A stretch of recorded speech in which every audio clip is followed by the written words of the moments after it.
주님께서 주신 말씀은 고린도전서 1장 18절 말씀입니다. 한 절 말씀을 같은 목소리로 함께 읽도록 하겠습니다.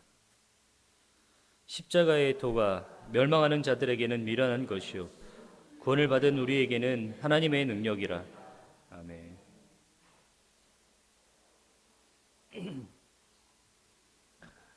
본문 말씀을 오늘 읽으시면서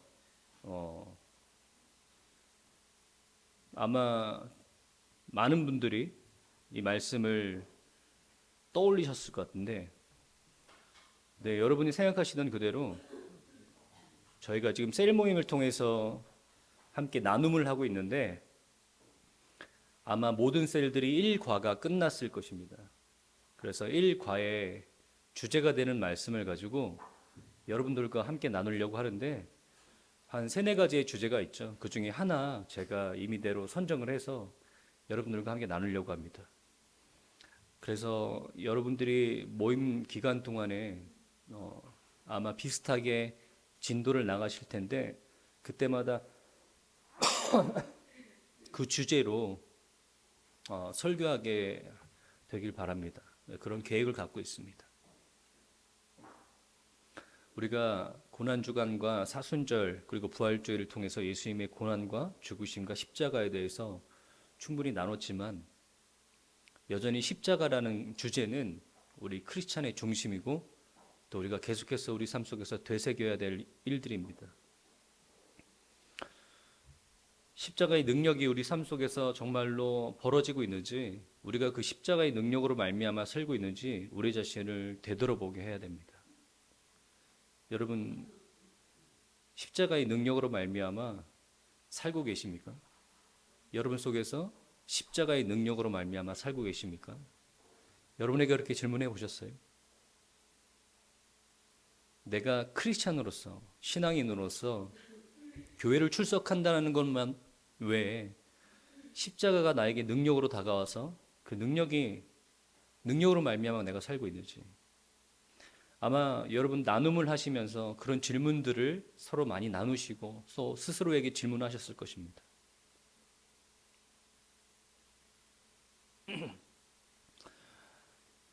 그런 질문을 통해서 우리가 정말로 십자가의 능력으로 말미암아 살고 있는지 우리 자신을 되돌아보고, 또 그렇지 못하고 있다면 또 십자가의 능력이 우리의 삶을 지배하고 또 십자가의 그 은혜가 우리의 삶의 능력이 되길 바랍니다.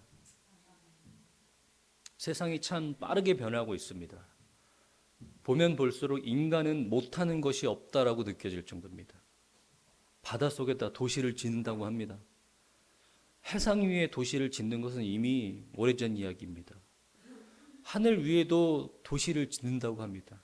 앞으로 미래의 도시 계획들은 그런 제한적이고 또 한정되어 있는 그런 공간의 개념이 아니라 우리가 상상할 수 없는 곳에 도시가 지어질 수 있다고 합니다.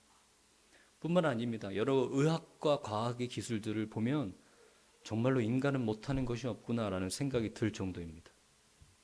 그런데 그런 인간에게도 못하는 것이 하나가 있습니다. 죽어도 그 인간은 죽어도 못하는 것이 하나가 있습니다. 그게 뭔지 아세요? 아무리 똑똑해도, 아무리 기술이 좋아도, 아무리 우리가 발전을 해도 죽어도 인간은 못하는 게 하나가 있어요. 바로 우리의 죄의 문제를 해결할 수 없다라는 거예요. 그게 인간이 못하는 겁니다. 인간은 앞으로 더 발전할 수도 있습니다. 더 못하는 게 없을 수도 있습니다. 하지만 인간은 이 세상이 멸망할 때까지 자신의 죄를 스스로 다스릴 수 없는 존재입니다. 인간이 그런 존재이기 때문에 여러분들도 아마 겪어보셨을 거 아니에요. 고민해 보셨을 거 아니에요. 내 그 사소한 죄들이 하나님 앞에서 끊어지지 않는, 내 스스로 하나님 앞에 의롭게 설 수 없다는 것을 여러분 발견하실 것입니다. 그래서 십자가를 통해서 그 십자가의 은혜가 우리에게 은혜고 감사고 선물이고, 그래서 예수님께서 이 땅에 오셔서 우리를 위해서 십자가에 못 박혀 돌아가셨어요. 그래서 은혜입니다. 우리는 할 수 없는 문제들. 인간은 죽어도 할 수 없습니다. 그래서 우리가 십자가 앞에 섰을 때 모든 사람들이 동일하게 겪는 현상이 있습니다. 아마 구원받으신 여러분들, 아마 각자의 그런 체험들이 있으실 겁니다. 나는 구원받았을 때, 예수님을 구주로 영접하셨을 때 이러이러한 체험들을 했다. 그건 굉장히 다양합니다. 뭐가 맞다 틀리다 할 수 없습니다. 그건 굉장히 지극히 개인적인 체험들이에요. 근데 변하지 말아야 될 꼭 사실이 하나 있습니다. 십자가 앞에서 겪는, 누구나 겪는 동일한 사건이에요. 이게 뭔지 아세요?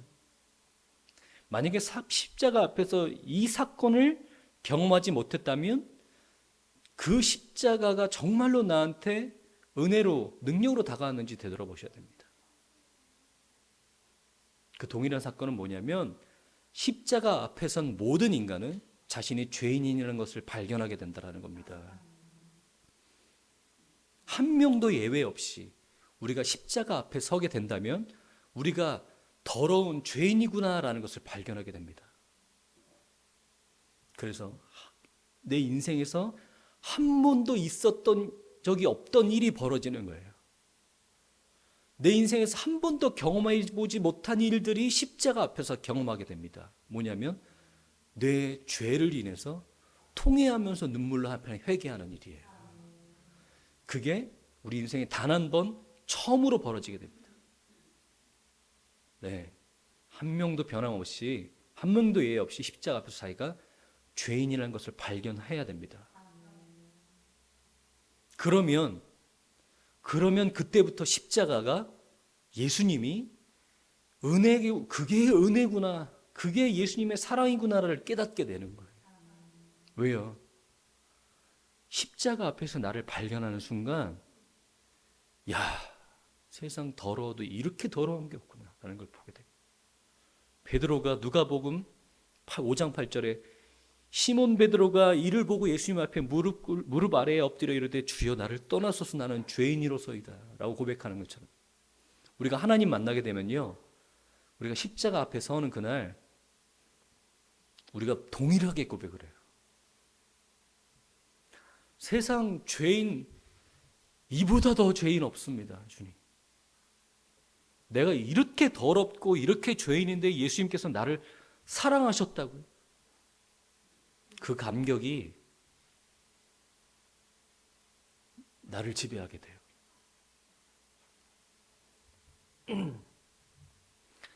사도 바울도 동일하게 고백하는데요, 그는 스스로 의로운 자라고 생각했던 사람입니다. 왜냐하면 그는 이룬 업적도 많고 지식도 많고 신분도 높습니다.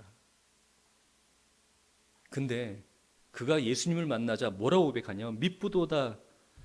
디모데전서 1장 15절, 모든 사람이 받을 만한 이 말이야, 그리스도 예수께서 죄인을 구원하시려고 세상에 임하셨다 하였도다. 죄인 중에 내가 괴순이라. 그랬던 사도 바울이 예수님을 만나자 내가 죄인 중에 괴수다라고 고백하는 거예요. 예수님께서 이 땅에 모든 죄인을 위해서 오셨는데 내가 그 죄인 중에서 탑이라는 거예요. 내가 제일 죄인이라는 거예요. 여러분 십자가 앞에서 여러분 동일하게 경험하셨습니까? 다른 사람 볼 것도 없이 내가 가장 죄인이더라. 내가 십자가 앞에 섰더니 그제서야 내가, 삐뚤어진 내 시각으로 나를 봤던 내가 이제서야 제대로 된 하나님의 시각으로 나를 보니까 내가 정말로 죄인이구나.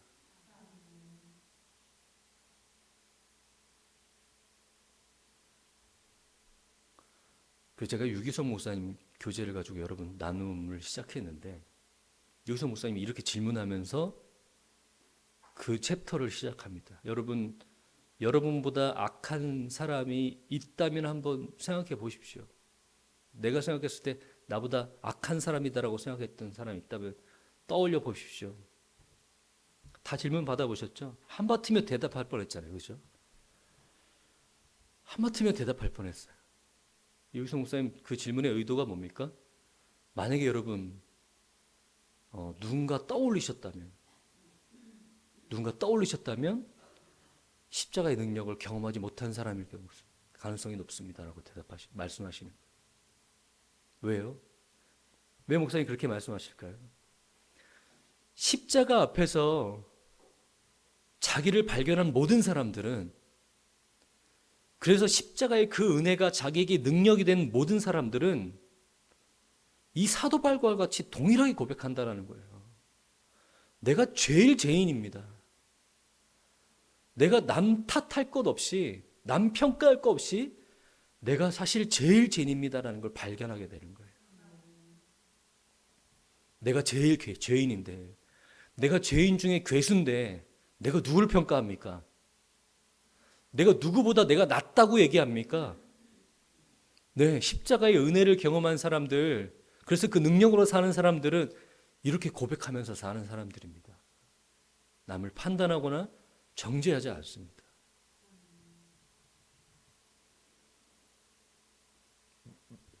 저 스스로도 찔리고요. 많은 분들이 찔리셨을 거예요.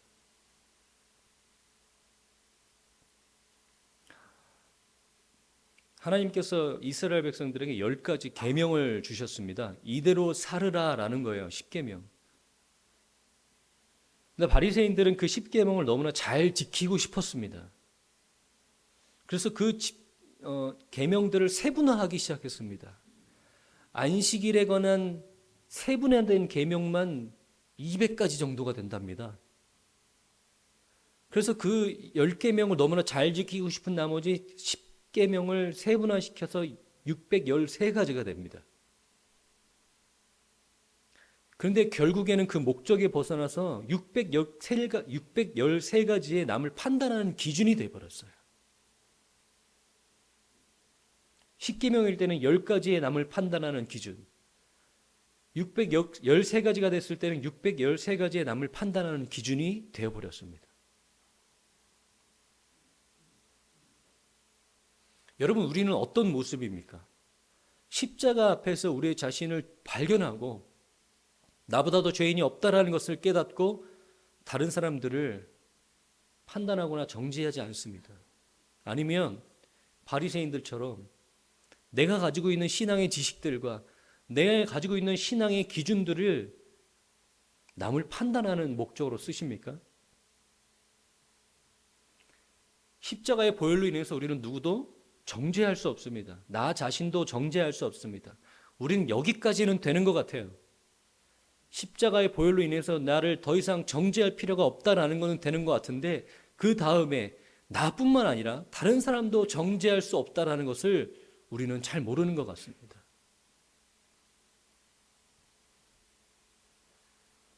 십자가 앞에서 내가 죄인인데 우리가 누구를 정죄합니까? 제가 고난주간에 이렇게 이야기한 적이 있습니다. 십자가 앞에 우리가 고난주간 부활주일이 돼서 깨끗한 양복을 갖춰 입고 이 예배에 참석했을 때 십자가에 매달리신 예수님을 바라보시면서 여러분, 우리가 이렇게 생각하지 않습니까? 나는 아니야. 예수님 못 박은 건 나는 아니야. 근데 여러분, 정말로 그렇습니까? 십자가 앞에서 우리가 모두 다 죄인이고, 십자가 앞에서 우리가 정말로 죄인이라는 것을 깨닫고 나서 우리가 남을 정죄할 수 있습니까? 우리가 남을 정죄하는 순간 예수님을 못 박은 사람은 나는 아니야 라고 고백하는 사람이 되는 겁니다.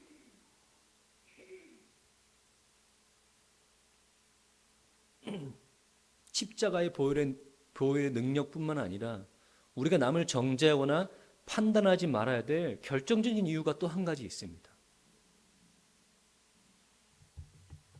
창세기 2장 9절 한번 보시기 바랍니다. 여호와 하나님이 그 땅에서 보기에 아름답고 먹기에 좋은 나무가 나게 하시니 동산 가운데는 생명나무와 선악을 알게 하는 나무도 있더라. 주일학교 때 여러분 지겹게 들으셨죠? 에덴 동산 중앙에 생명나무와 선악과가 있습니다. 에덴 동산의 모든 좋은 열매들은 모두 다 취하라고 하셨는데 선악과만 먹지 말라고 하셨어요. 하나님께서. 창세기 2장 17절에 선악을 알게 하는 나무의 열매는 먹지 말라. 내가 먹는 날에는 반드시 죽으리라 하시니라. 하나님께서 명령하셨어요. 여러분 그런 생각 안 하셨어요? 그러면 그렇게 위험한 선악과는 왜 에덴 동산 중앙에 만들어 놓으셨지? 이건 마치 우리를 함정에 빠뜨리려고 하는 하나님의 계략인가? 그런 건 아니죠. 하나님께서 분명히 깨닫게 하시고자 하는 목적이 있으셨어요. 네, 여기까지는 우리가 다 알고 있는 사실입니다. 그렇죠? 교회 안 다니시는 분들은 알아요. 에덴 동산 중앙에 선악과가 있었고 선악과는 하나님께서 먹지 말라고 명령하셨습니다. 그럼 내가 이제 질문을 여러분 드릴게요. 주일학교 모두 다 나오셨으니까요. 대답하실 수 있을 거예요. 왜 선악과는 먹지 말아야 됩니까? 왜 선악과는 먹지 말아야 됩니까? 왜 선악과를 따먹는 게 죄입니까? 하나님처럼 되고자 함이노라.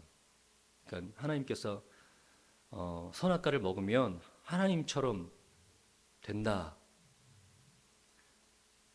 뭐 우리 중에는 이런 사람도 있습니다. 그 사사건건 성경에 나오는 걸 다 따지려고 하는 그런 비판적인 시각으로 성경을 바라보지 말라고. 하나님께서 먹지 말라고 하면 먹지 않는 거지. 그럼 무슨 이유가 필요하냐. 그렇게 믿으시는 분들도 참 대단하신 분들입니다. 이건 존중합니다. 하지만 분명한 이유가 있다는 것은 꼭 아셔야 돼요. 선악과를 먹게 되면 어떻게 됩니까? 하나님처럼 된다라는 것은 뭐예요? 선과 악을 분별하게 된다라는 거죠. 그러니까 선악과를 먹게 되면 선과 악을 분별하게 된다라는 거예요. 그래서 먹지 말라고 하셨어요. 그러면 제가 질문을 드릴게요. 여러분 선과 악을 분별하는 게 죄입니까? 선과 악을 분별하는 능력을 갖게 되는 게 잘못입니까?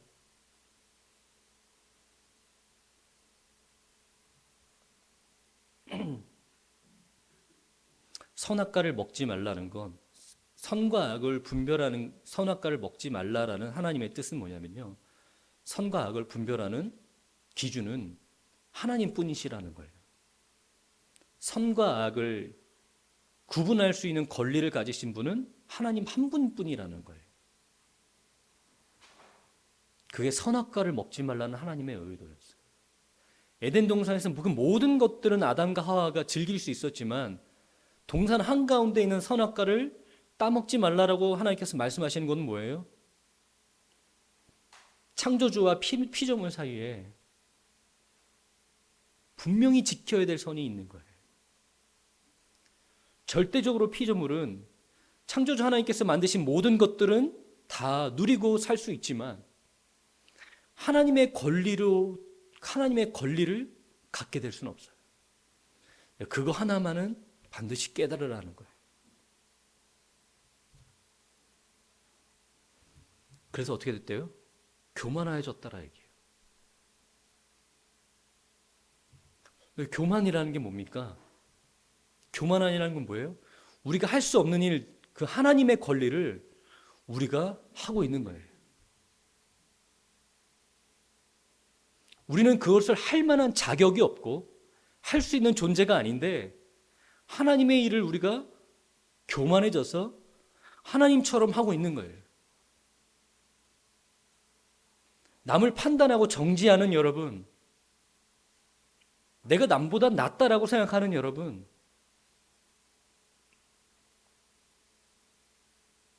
우리가 하나님의 권리를 교만해져서 우리가 하고 있는 모습을 보시길 바랍니다.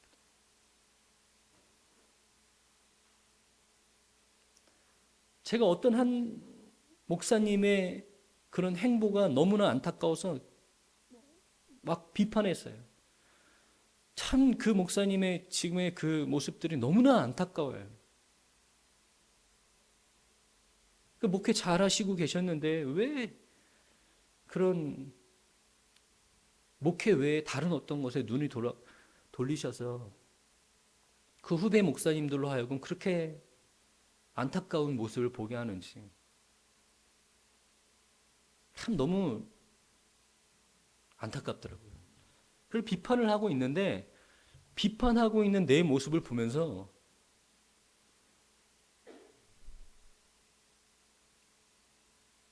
야, 나는 누구라고 누구를 비판하고 있는가? 나는 뭐라고 왜 그 사람을 비판하고 있는가?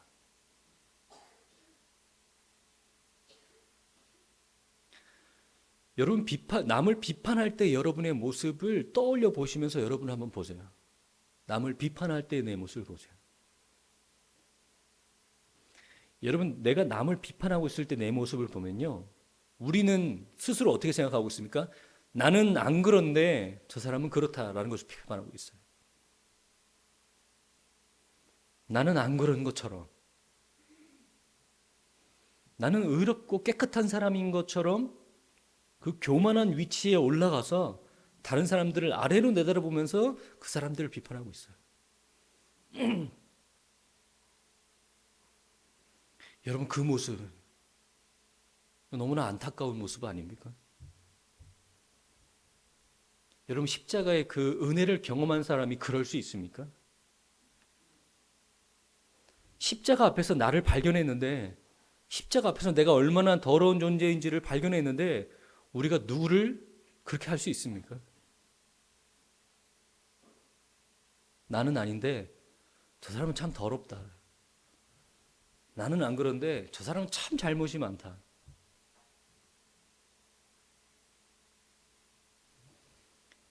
여러분, 십자가의 예수님의 보혈은 나를 정죄하지도 못하고 다른 사람을 정죄할 수도 없습니다. 그래서 그 십자가의 그 은혜를 경험한 사람들은 남보다 나를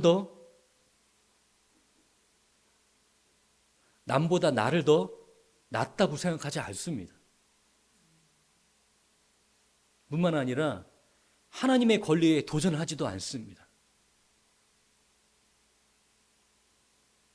교만할 수 없어요. 그 십자가의 사랑을 경험하면 교만할 수 없어요. 바리새인들처럼 우리의 신앙의 목록들이, 우리가 지키기 위해서, 우리가 거룩하기 위해서 세워놓은 신앙의 목록들이 다른 사람들을 공격하게 만들 수는 없어요. 여러분, 저희 분당 침례교회 안에서 성령님이 계시다면, 우리 분당 침례교회를 하나님께서 거룩하게 구별하셔서 우리 안에, 우리의 모임 안에, 공동체 안에 성령님께서 계시다면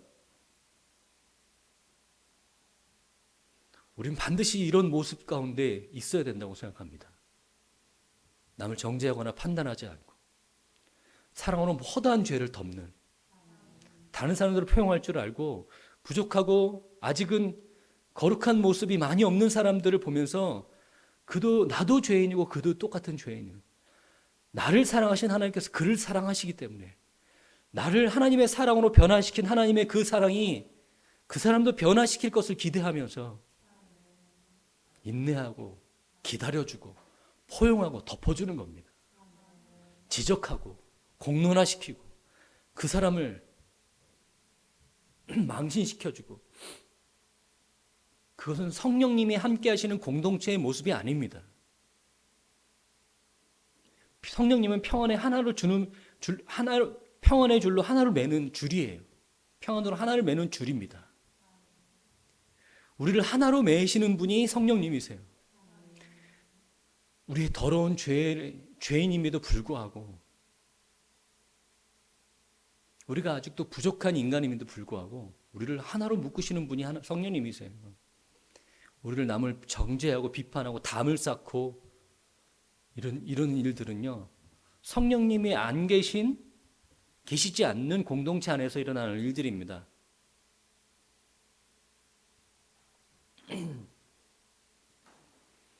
여러분, 이런 모습들을 보면서 우리가 십자가 앞에서 우리 자신을 다시 한번 되돌아보시길 바랍니다. 그리고 십자가의 은혜를 경험하신 여러분, 절대로 하나님의 권리에 도전하지 마십시오. 남을 정죄하고 비판하는 것은 우리에게 주신 권리가 아닙니다. 십자가의 능력을 경험하신 여러분, 하나님의 그 무한하신 사랑이 예수님의 보혈로 인해서 우리를 덮었던 그 사건을 기억하시면서 다른 모든 죄인들도 하나님의 사랑으로 덮어주시길 바랍니다. 정죄할 만한 모습이 있기 때문에 정죄하죠. 네. 그 사람이 잘못했기 때문에 우리가 비판합니다. 하지만 우리는 깨끗합니까? 우리는 스스로 의롭게 섰습니까? 하나님의 그 무한하신 사랑, 예수님의 보혈이 아니면 우리도 십자가 앞에 설 수 없는 존재들입니다. 그걸 아시는 모든 분들, 우리가 먼저 다른 사람들을 품고 사랑할 수 있기 바랍니다. 십자가의 능력은